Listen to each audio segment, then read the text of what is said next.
us another episode of this here Verde Room, huh? Yes, we do. Yes, we do. We have Tammy, a.k.a. known as the Cannabis Cutie, with us here today. Thank you for joining us. Thank you for having me. Excited to be here.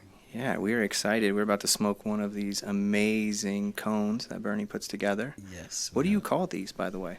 I call them canacones. Okay. Yeah, canacones. It's a squeeze, G. Other side. There you go. No. Oh.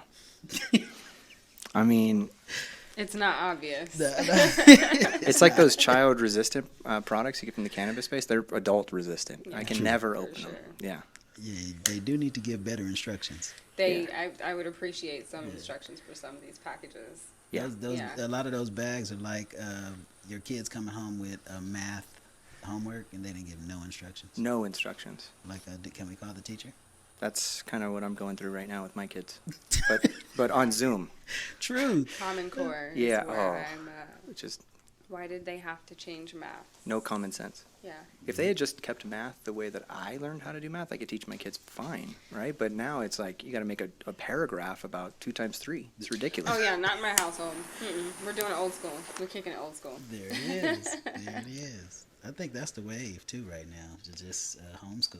I mean, well, it is actually. Everybody's doing choice. homeschool. I have no choice. Yeah. No choice. I've been hearing about the nightmare. Everybody just felt like the school and took over their household for Pretty much. the whole day. I try to look at things, the glass half empty. I mean, half full instead of half empty. Right.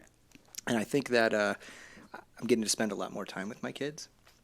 And my wife is getting to really teach them and interact with them in a way that we were just relying on somebody else to do. Right. So we really get to impart our morals and values into this whole prospect, which I didn't expect to like, but this is better, I think. This is really good. So That makes sense. That makes total sense. I didn't think of it from that aspect. yeah, I'm sure my wife would have other comments to say about how frustrating it is, though. You know, I get to come here and smoke weed with you guys, so it's a good thing.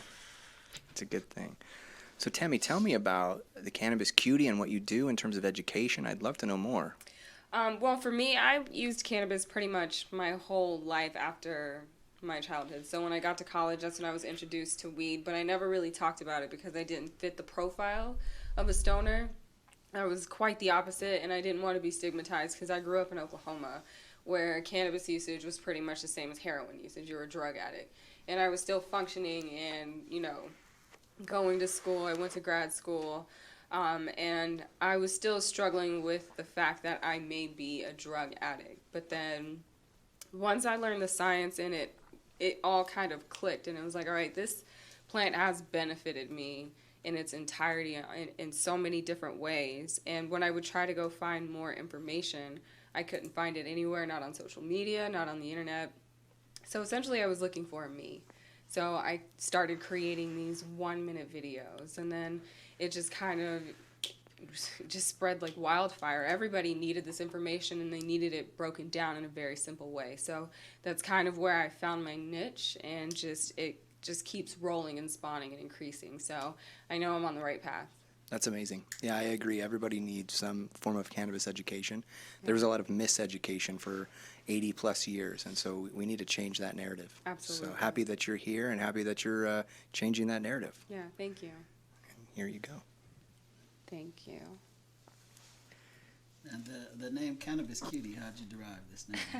So really that came from an act of defiance, because for me I'm always kind of I'm not necessarily the one that wants to be in the front. I kind of like to execute behind the scenes, and for me it was kind of like just me accepting like, hey, I smoke a lot of weed and this is a big part of my life. And I'm also an attractive woman, and those are things that I've never really fully embraced and stepped into. So it was kind of like 2 for 1.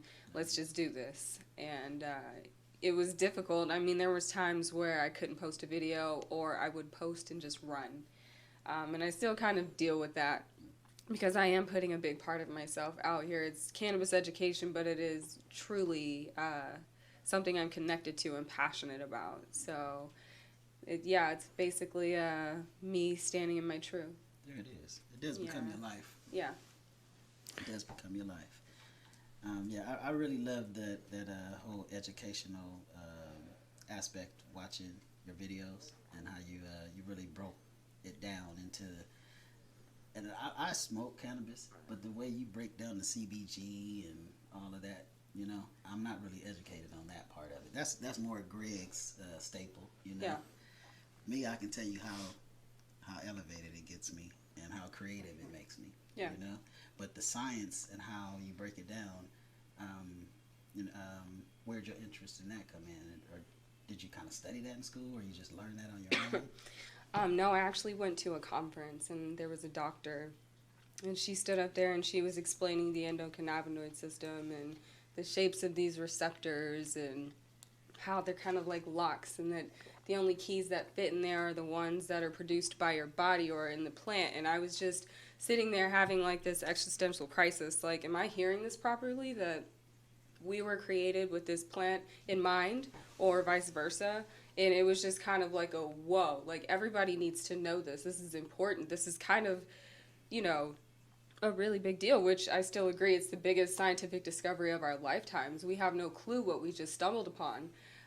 So that was, that conference and listening to that doctor break it down was, to me, the veil was lifted. Yeah, shout out to Israel on that. They've been in the forefront of medical cannabis for over 50 years. Absolutely. And that doctor you're referencing found the THC cannabinoid. He also found CBD, and it's in the forefront. So Yeah. He also this has is amazing stuff. Yeah, he also has that patent on the new cannabinoid as well, Dr. Raphael Malouche. Right? Yeah. THCP, is that the cannabinoid you're talking about? I cannot recall, but I believe it might be the one that he's able to convert Delta 8 or CBD into Delta 8 and Delta 9. Oh, he has the patent on that. I believe so. That's huge. That's I believe huge. so, yeah. So the THCP I'm referencing is supposed to be THC's stronger, older 7 brother. links. Yeah, Yeah. which is pretty interesting. 7 links, that's crazy. Yeah. Yeah, that's Yeah. going to bind. I am like scaredly intrigued, Me too. I'll say. Yeah. I wonder what that is going to feel like or be like. So I wonder if it's comparable to 11-hydroxy THC, which is the THC that your liver creates after you eat an edible. So people say, why do you get more messed up with an edible? It's because when it passes through your liver, it changes its shape and it becomes way more psychoactive. Yeah. So I wonder if this THCP, which has more links, basically a better fitting key, so it's going to be a stronger high. yes. Yeah. Yeah, my hope would just it lasts significantly longer. That would be my hope. Yeah, Not that it gets so overwhelming. So I agree. Yeah.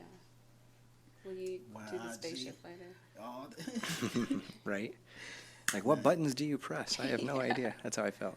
yeah, y'all talking some other level stuff right there, man. Some THCP, huh? Yeah, they're discovering stuff all around the world. America, of course, is not in the race, but that was discovered in Italy by some researchers, and here we can't go near it legally. Right. Okay. Yeah, not yet. Not yet. Yeah. But, lots of changes happening. Yeah, there's the MORE Act. That could change the game. They're voting on that this month. Even if it passes in the House, I'm not sure how it will do in the Senate, unless that Senate vote comes after the election, and in which case the Senate has been flipped. So. See, I think the MORE Act has some good things about it, but I think that there's some other things attached to it that we'll politely say I'm on the fence with, right? Because I think that there's some taxation that's built into this bill that a lot of corporate cannabis is really behind. That makes me wary immediately. 280E is something that would come away, which initially sounds good, right? Because that means, these companies get lower taxes, or they get the same tax advantages of other corporations. But what is also baked into this MORE Act that I'm understanding, I haven't read every word, and I'm not a lobbyist or a politician, so I can't take expertise, but that there's taxation on the federal side that comes with this. And so federal taxes increase at a rate that they haven't discussed yet, which could be pretty significant, which means that whatever party you vote for, it doesn't matter. If you're a patient or you're an advocate of cannabis, it could mean that the price of cannabis goes up. And then it means that corporations at the same time get these tax breaks, and the thought is that they're going to lower the price of cannabis. But there's many corporations out there in many other industries that we cannot trust because they haven't done this. And so I'm hard pressed to believe that people like Canopy and these large corporations will lower the price of cannabis to maintain the current status quo. So it gives me pause, but at the same time, we need expungement. We need legalization. We need these things that the MORE Act would potentially provide. So it's hard for me from the cannabis business side versus the forward-facing message of cannabis of how do we do this. So I just want what's best for everybody and especially people that are in prison right now for cannabis. I want them to be out of prison right away. So I don't know what's best. It's hard to say. So let me. I'm listening to both sides, right? So just to understand, what I heard is that it would create, the MORE Act is about some type of reform then for the prisoners that are affected by the cannabis situation. But then at the same time, big corporation is going to benefit by getting tax breaks on producing cannabis at this point. 280E gets removed, which is the IRS's tax code that stops these corporations from using the same deductions that a normal corporation would have. Okay. That's deep. Yeah, so it's like the... Well, part of the taxation would go into a trust, and that trust would be reinvested into communities that were harmed by the war on drugs. But for people who actually have served time due to cannabis convictions, so that is one of the parts of the taxation, and I believe that's 5% that goes into the trust. And I'm all for that. Yeah. I just am not all for like $120 eighths. Yeah, I think that's not, my thing. I don't think that's going to be a thing ever. I think that bubble is going to burst. It's not going, it's going to level out. As soon as the entire nation is producing, you just can't keep taxing strawberries for being red. That's what we're doing with cannabis. We're taxing, in Illinois, they're taxing certain strains for THC levels, which is hilarious. Crazy, right? Because you're basically taxing how they're marketing their product, because that THC percentage is important, but it's not that important. You could still have a 16% strain that is going to knock your boots off the way that 31% THC strain is. So agreed. That $120 eighth maybe we'll get there, but that's going to burst, and then those prices are going to tumble, and it's going to be just like any other crop.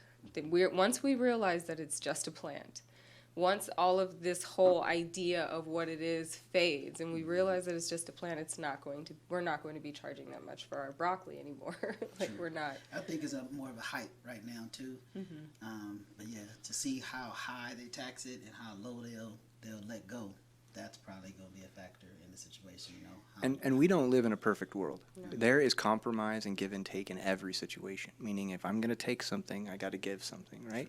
And if what I'm taking is valued at a higher rate than what I'm giving, then it's a good transaction for me, right? And I think that's how I should look at this bill.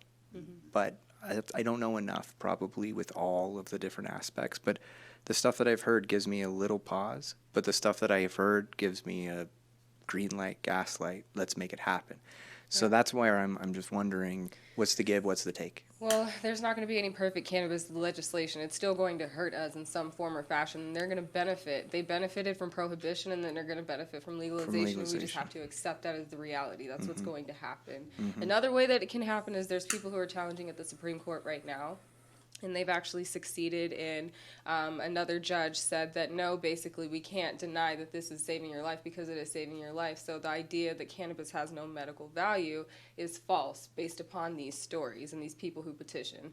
So I know they filed to have it seen by the Supreme Court. I don't know if it's passed through yet because the Supreme Court only selects the handful of cases that they want to take on. Yeah. And the Supreme Court could say, hey, this does not need to be scheduled, and now we have kind of the same way we got same-sex marriage is how we would have cannabis legalization if it happened in that way. Which could potentially be better. Yeah. Because we get to write the narrative. Yeah. Each state at that point would get to write their own narrative. Exactly. As opposed to, something that maybe gets attached along that we don't agree with. Correct. So, yeah. Yeah, well, either way, there has to be progress, and we have to come together to gain that. So, you know, I think having a conversation like this is getting us there. It's progress. Right. It's good. Yeah, So, yeah. absolutely. I appreciate your position. Thank you. Yeah. Yours as well. Yeah. And I think we've made leaps and bounds, though, in cannabis, coming from where I come from. You know, I really appreciate where it's going. Even to have that conversation, you know, it's kind of awesome right now in 2020. Bernie, I'd like to know, speaking of where you come from, where did you come up with your canagar idea? Like, how did you, like, vision this and put this together? Because this is one of my favorite pastimes, is smoking El Toro Verde canagars. And without this vision, there wouldn't be this, my favorite pastime. So I'd love to know the story, the background of this amazing product that you put together. Well, this is my baby. You know, I'm a, you know, my background is professionally, I'm a respiratory therapist. You know, so my job is to keep people off tobacco. You know, so I know in the urban world, the blunt is the biggest thing out there. You know, I like them. I really like them. yeah. I mean, I know they're not good for me. Right. That Yeah. tobacco is no good for Yeah. you, you know. So, and me doing my work, I'm like, you know, in the past time, I'm not really helping people that's smoking cannabis. I'm helping people to get off tobacco, and really, they're already, you know, it's kind of hard getting that done because they're kind of addicted to it already, right? But, Yeah. you know, we do what we do. But this, I was like, well, nobody's really educating the cannabis industry about what tobacco is doing. You know, it's never really been brought up. So Sure. and my name is Blunt. You know, I roll the best blunts there are. You know, I got it tatted on my arm. I won't disagree. Yeah. So, and I'll take any challenges from anybody who want to come and roll a blunt. And I'll roll one with you. I won't. That's everybody out there. That's for you to enjoy, Miss Tammy. Yeah. But so yeah, with that, I started to grow at home, and as I was growing, I used to compost my leaves. And while I was composting the leaves, my friend brought over some cigars and tried to get me into the cigar thing. And it was cool, but I really wasn't feeling it. But I did like the swag. I like the ambiance of it, you know? Okay. The whole feel of the cigar lounge. And, you know, that thing kind of just, it was sexy. I Sure. like that. It know? is. So I said, if It I could is. bring that to cannabis, that'd be super fly. So I started studying cigar rolling and how they did it in Cuba, Nicaragua, you know, the Dominican Republic. I just checked everywhere they grew tobacco and rolled cigars. Studied how they did it, looked at their whole process, and then I started trying to do what they did with my cannabis leaves. You know? Amazing. Yeah, I just figured, I was like, why didn't nobody ever figured this out? And then about 9 years ago, I just started doing it. So how long did it take you from you watching these videos or seeing these Dominican rolling the cigars? How long did it take you from that point to you having a product that you were happy and satisfied with? By the way, check this out. This is beautiful. 100% cannabis leaves. There's just nothing like it on the market. Yeah, double wrapped and triple capped. Oh, double wrapped and triple capped, exactly like a Cuban cigar. It took me a while, man. The hardest part was finding the adhesive that was right for it, you know. So once I found out about wax, I learned about that, and then from the wax, I found about rosin, and then I said, that's it. You know, that rosin is the all natural hit. You know, it's an all natural situation. And then rolling them, I smoked them and rolled them for myself. And all my friends would come over and ask for them, and then once they smoked them, it was just a thing. And then I just took off from there. Yeah, I went to one weed show, and I took one from my person. And as I was smoking and walking around the show, all the cameras just started coming to me. Wow. That's when I felt, I said, all right, I got something, let's go. Got a brand. Yeah. You got something there. Well, you certainly do. How do you like that, Tammy? I mean, the concept is brilliant. Like he said, how come nobody thought about this before? It's such a nice way to use the whole plant and just enjoy the experience with one plant. And a great way to repurpose your leaves because a lot of people just throw them away and they have so many uses. So many uses. One person's trash is another person's Yeah. trash can. I juice my leaves at my house, actually. Yeah, absolutely. I Yeah. send mine in smoothies. Yep, yep. Yeah. I haven't done the smoothie, like where the Yeah. pieces of leaf in there. I just get a big pile of leaves and put it in my juicer with some apples and other vegetables and things like that, and then it's good. It's CBD. It's healthy for you, and Yeah. I know what's on the leaves too. It's completely organic, so it's good. I saw a video with some plants that you were growing. So you grow cannabis as well. In my backyard. Yeah. That's awesome. That's Yeah. great. So I juice my leaves. Oh, so Or no, I do smoothies. Yeah. smoothies. Yeah. That's awesome. That's Yeah. great. So what strains are you growing right now? I have 2 blueberry muffin and a Girl Scout cookie, and then I do have some auto flowers, but they started flowering pretty much in 2 Right 3 away. weeks immediately, and they're so little. They're seedlings is what they look like, and they're flowering. So I have a couple of those. I don't know what to do about that. If I should Right. just let them flower and get a couple of grams.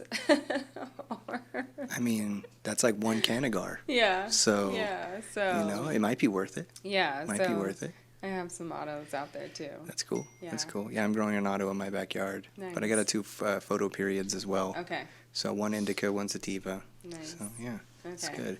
Yeah, I didn't do any of that. I'm a new grower, so I feel I learned so much this year, and next year I definitely intend to be a bit more strategic instead of just like water and sunlight. Sure, sure. Yeah. But it'll still work. Oh yeah, it's working. As It's evidenced in absolutely your effective. videos, Yeah, yeah. it's effective, but there are more precautionary things that I can take. I was kind of like, oh, I don't need any pesticides or insecticides, and nature let me know that I do. Yeah, So you do. You do. these butterflies that I thought were beautiful on my plant were not beautiful on my plant. They were laying their eggs. Oh, yeah. And Oh, yeah. those caterpillars definitely got a hold of my plant. So Tasty. You Oh, like eating the yeah. leaves, so it goes to show they would Exactly. like eating the and leaves the too. plants smell great, so I could see because Yeah. caterpillars love the smell. I had no idea, and Yeah. they were really pungent, and it just broke my heart. Yeah. Yeah. Well, it's a flower, Yeah. and a lot of insects like flowers. So Yeah. most insects like cannabis, Yeah. unfortunately.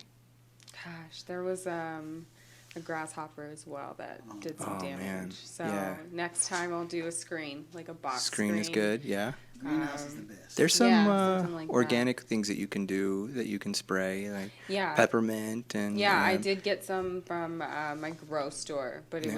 was, kind of like after my girls got some damage. Yeah. So, I put hot peppers and Okay. garlic and a little bit of oil in water, and I'll spray that on my plants. oh, And they don't like insects. Certain insects don't like the spicy. Okay. It'll get them hot right away, and they'll get out of there. okay, And then a lot of insects don't like garlic okay, because it can be either you love it or you don't yeah, with garlic, and a lot of insects don't. okay, So you can also plant garlic next to your plants, okay. and that'll help as Okay. well. So Got it. and I use banana water. So I Okay. take the banana peel, stick it in water, and then it just has a lot of potassium. And then you Ah. can give that to your plants, and your plants love potassium, and it's all natural. Absolutely. So- Okay, yeah, so many things. Thank you. Yeah. Yeah. Those are freebies. Yeah, freebies. I appreciate that. Yeah, of course, of course. There it is. That's what Greg does. Educates. He loves that Yeah. plant. I love it. Yeah, Yeah. I really do. He just looks like that. He's a scientist. Stoners, don't look like anything if the data is correct. That's true. Yeah. They're everywhere. Yeah. That was, I guess, you would see MedMens driving around with that. Yeah. And I really appreciated MedMen for that, at Yeah. least coming out with a forward-facing message of it's everybody. Mm-hmm. It's lawyers, doctors, it's house moms, it's everybody. Mm-hmm. Race, gender, it doesn't matter who you are. Cannabis brings us all together, Yeah. and that's what I love about cannabis. But they only lock up one group of people for it. It's a shame. It is a shame. Yeah. It is a Yeah. shame. That's something that I'm reading the new Jim Crow, and it's really breaking down the war on drugs, and I cannot believe what I'm reading. Like, it's so obvious, but it's kind of heartbreaking at the same time. Like, this war on drugs was an entire cover to just kind of Yeah. populate prisons. Almost a new form of slavery is the way that I have heard it brought up, and it's just so sad when you look at the numbers. There's truth, 100% truth with that. Well, it's not even the incarceration, it's the label that you now have. Now that the system can legally discriminate against you. Yeah. On education, housing, jobs, Voting. benefits, voting. So you can't change any of the rules. Exactly. That's a big deal. It's the label. It's, the same amount of people back in the civil rights era that couldn't vote. I think it's similar to today just because of that prison label. So this mass incarceration via the war on drugs, and especially cannabis, created an entire caste of people in this country who can be legally discriminated against because they possessed weed at one time. And they are all predominantly poor. Oh, yeah. Or black. Yeah. And I was very hopeful with Los Angeles' social equity program in the beginning when they announced it. And how did they mess that up? I just don't know. I mean, it just was like simple. Yeah. Man. I cannot believe how bad it went, how much these candidates lost, how much money they lost, holding leases. Oh. Yeah, Illinois is getting it right, it seems. The Bay Area seems to have worked it out a lot. But I think as a state, Illinois has done the best. Yeah. I agree. Yeah. Yeah. Yeah. Yeah. Well, it just goes to show that the right leadership matters. I agree. It yeah, matters. I agree. And there is an industry now, and we are the industry, It's a culture that we've been having on the streets with this cannabis situation, They've just turned it into a corporation, Yeah, it's not, I don't see it lasting, and I think there was a lot of corporations that weren't really connecting to the consumer base of the industry. Like the Apple Store of weed. Traditional smokers don't really care too much about that. They want to go somewhere where your budtender is educated and is not just selling me some fire weed that tested at 31%. I want somebody who can tell me about the terpene profile or who actually has used the product themselves and can tell me more. At the Apple Store of weed, they're just selling me products. And they tend to be a little bit more expensive because the decor and maybe where it is. there's I think people when they're buying cannabis are looking for the best product that they can buy for their money. They want to you want to feel like you're getting a good deal. Absolutely. You definitely aren't looking for getting ripped off. Right, absolutely. And when it comes to new people, you can't just sell them 31% pre-rolls and expect that to be a good idea for somebody who's new. I want to go to a place where they're going to ask, what's your level of experience with this stuff before we even start having conversations. When I say, I do this, all right, then there's a big portion of products that we don't even have to talk about because they're not getting any kind of commission. They're genuinely trying to help you solve a problem. So if I say, hey, I just want to relax this weekend, I'm traveling, all right, boom, check these out. That's what I like. I want to go into a place and learn, really, I guess, when it comes down to it. And as you should. And part of that is because every store has different strains from different companies that are offering different benefits based on different cannabinoids and different terpene profiles. And so there should be somebody educated to be able to give you that information. Even if you're a seasoned smoker, there should be some level of education that you're being provided with what's in that store. I think to the point that needs to be included in legislation, because when you stop and think about it, the patient has one point of reference for their medicine because they can't go to their doctor based on Schedule I rules. So their point of reference is a budtender, and there's no rules requiring that these budtender have basic education, and there's no rules requiring that the brands, educate the retailers on what this is.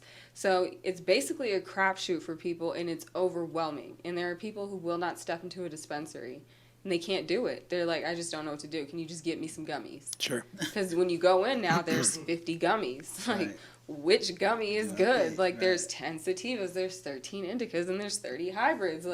What's happening here? It is overwhelming for people, and I understand it. I get it. Yeah. Yeah. Yeah, I agree. I think good shops are providing that service. Mm-hmm. And there's Absolutely. individual cannabinoids that are being sold in gummies right now too, to Yeah. make it even more complex. It's not just sativa and Yeah, indica. as the science increases and our processes, get better, it's getting harder. Yeah. In all types of batteries now. Sure. Yeah. Yeah. Exactly. Good brands are making sure that the education of their product is right as well, 100%. So that's an approach that we're Yeah. taking here with El Todo, is to get our bud tenders a Verde experience, actually bring them out, educate them on the canagar, how it's rolled, how we pick it, how it smokes, to where they can actually properly educate the patients as they come in. Absolutely. You know? That's how it should be. It's all about education. Yeah, I agree. And that's our CARE Act, cannabis, awareness, reform, and education. With that being said, look, so what I hear there is that what's coming are licensed bud tenders, kind of like you have a pharmacist. I think that would be prudent. I think it should be a requirement, and I don't think that a medical professional is any more well versed than somebody who has some education in cannabis, because doctors aren't learning about this in medical school either. I mean, Yeah. everybody is at scratch. So there are programs out there. I have my own Cannabis 101 course that gives basic education. So I think retailers also hiring people who have some kind of educational background, whether it's through experience or through their own learning, is important, instead of just fans of weed. I think we're past the days of your budtender is cute and hot and she loves weed. I think, at this point, we're soliciting, these are medical clinics still. Yeah. You're saying you have high blood pressure and you want something that can help. Your budtender, who only knows about the product names because they're being trained to learn brand products, won't know what to do. True. Yeah. Well, it's interesting you bringing that up, because I just am part of a trial with a company called GATC, and they have a DNA test, kind of like 23andMe, that's supposed to give you information exactly like this. What cannabinoids, what terpenes are a doctor supposed to prescribe you, and at what levels. So I just am part of a beta program. I just paid $50, and I'm getting a test sent to me, and I have to swab the inside of my mouth and send it back to them, and they're supposed to give me back this report. Okay, nice. So I'll definitely let you guys know what happens, and because I'm going to get a copy of the report, and so I'm hoping that this is going to be something very interesting. Yeah, I've done one similar with Endocanna Health. Oh, okay. Yeah, I just uploaded my data from another site, and they just kind of Like a 23andMe site? Yeah. Oh, gotcha. And they Okay. just translated a little bit of kind of terpenes and ratios. And Interesting. yeah. It So was you interesting. didn't have to even take a new test because you've already done it. Correct. So that profile's the same. Correct. Very interesting. So one thing this group is telling me is that 23andMe checks like 6 million markers of your DNA, and their test checks 60 million. Yeah. 10 times the number of markers. Right. So they're saying they can even go in and find like genetic defects and things that you might be prone to in terms of other diseases and things that aren't related to cannabis, because their test is so, much more intense. Yeah, So, I will say that there was a lot of data that I didn't get because there Right. wasn't enough Yeah. data taken from me. So, Sure. Yeah. And rightfully so. I think from a 23andMe standpoint or Mm-hmm. Ancestry.com standpoint, they're only wanting to get your ancestry Yeah. information. So Right. they don't need that complete data that maybe a doctor or somebody like Yeah. that would be looking for. Yeah, I'm excited about this test because I told them, I said, I'm a pretty seasoned cannabis vet. I know what terpenes and like cannabinoids and things like that work for me and with me. And so I'm wondering if this test is going to tell me that I think I know, or if it's going to tell me something completely different. Maybe I don't know myself as much as I think I do. Yeah. You know, Interesting. I don't know. Yeah. So I'm really intrigued about this. Yeah, I'd love to hear about that because I'd like to know, because for me, sativa or sweet smelling strains make me so sleepy and lethargic, no motivation. So Sure. I'd love to learn more about that. That's deep. So that way you can basically say what strain help you do what. Sure, but it might even go like, okay, medically, I might have an issue, and there might be a terpene that works for my body for that. And I'm hoping this test is going to say, look, you have a deficiency in this cannabinoid or in this terpene, and therefore by you using this cannabis, you won't be deficient anymore, and maybe I'll be more in line and in tune with the way my body should work. Right. You know, because I think we have this like optimal level. Like if we eat the right food and we drink enough water, like we're already told this kind of thing. Like eat right, drink water, get enough sleep.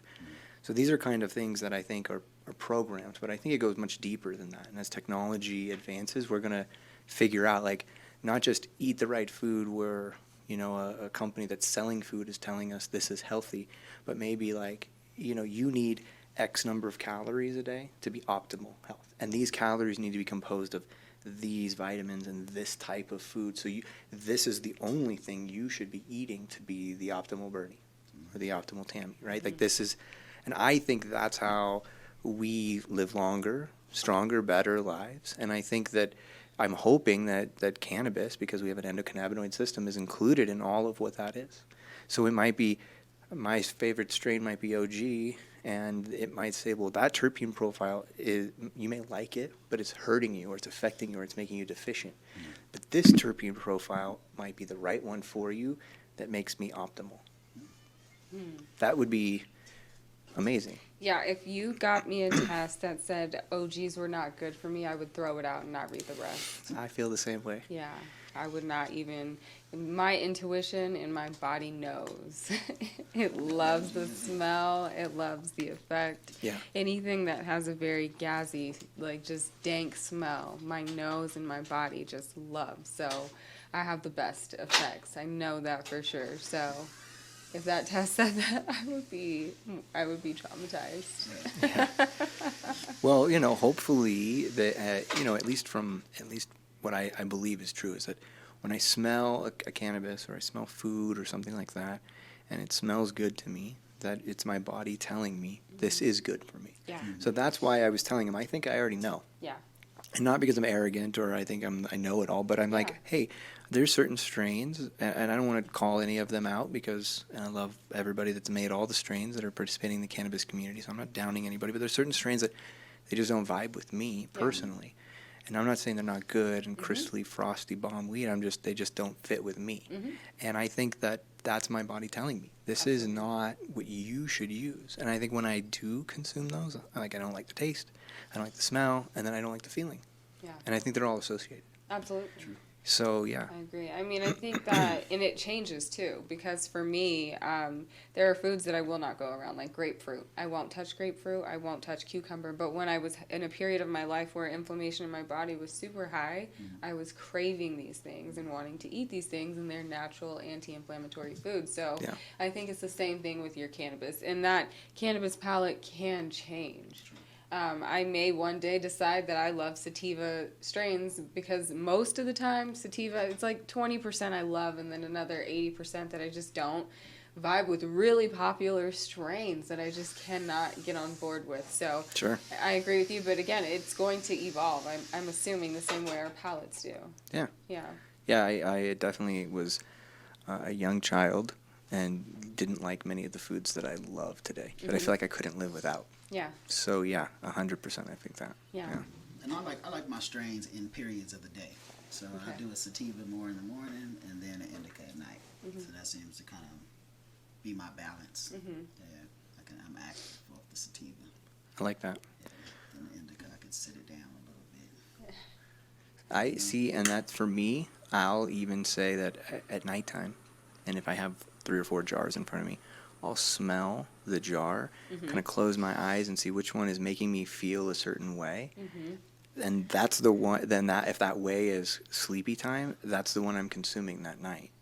Because I also think it changes by day. Yeah. Mood, emotion, what's happened. Like there's some nights I'm Cellular. so tired. Yeah.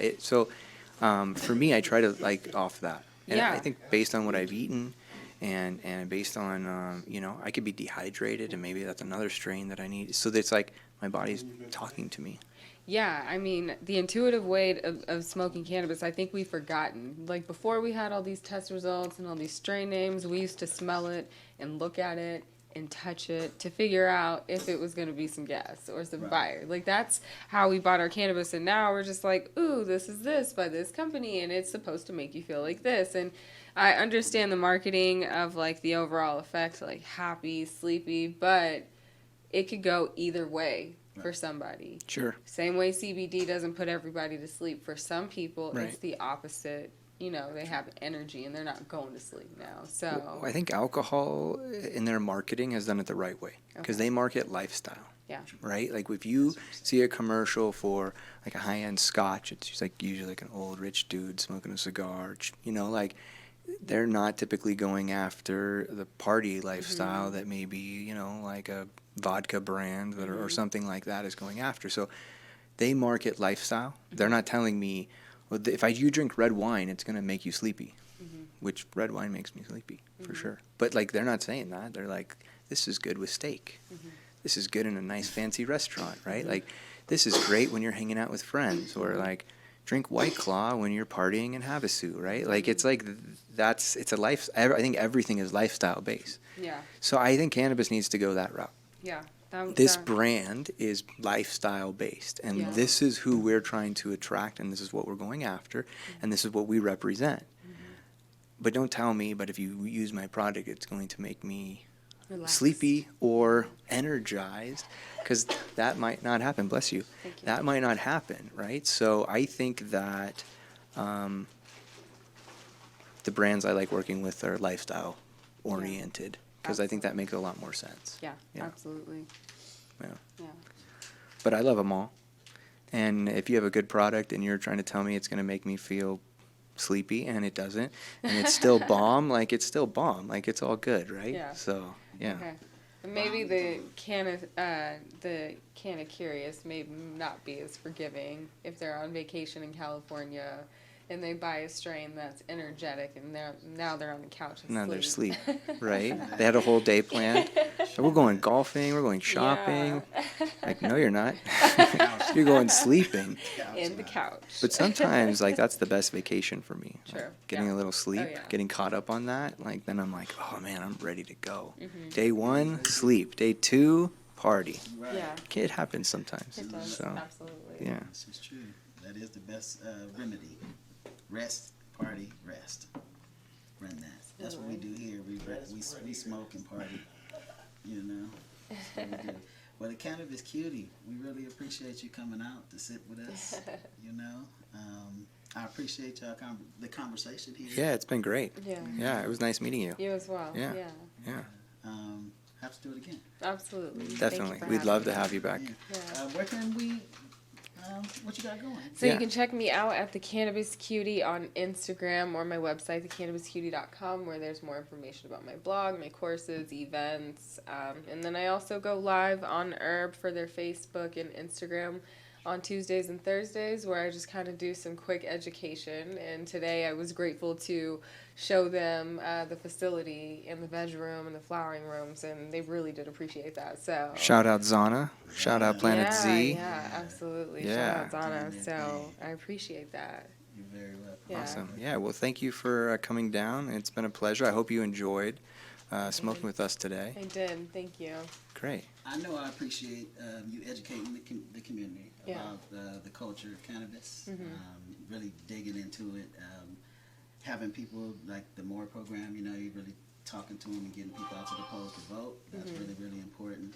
And just to keep pushing that reform and how they do have that stigma on the black and brown with Right. this Absolutely. whole cannabis thing. You know? Yeah, absolutely. So I think that as we continue this journey and we continue to educate people on how okay it is and how diverse it is, you know, I really think that's our goal. Absolutely. You know, is to just make it to where it's just what Greg said earlier, that this is something that brings us all together. You Right. know, there's really no color line in cannabis. That color is usually green. Yeah. Get 'em. That's the color. Yeah. I mean, sometimes it's purple. Sometimes. I mean, it's really nice when it's purple too, you know?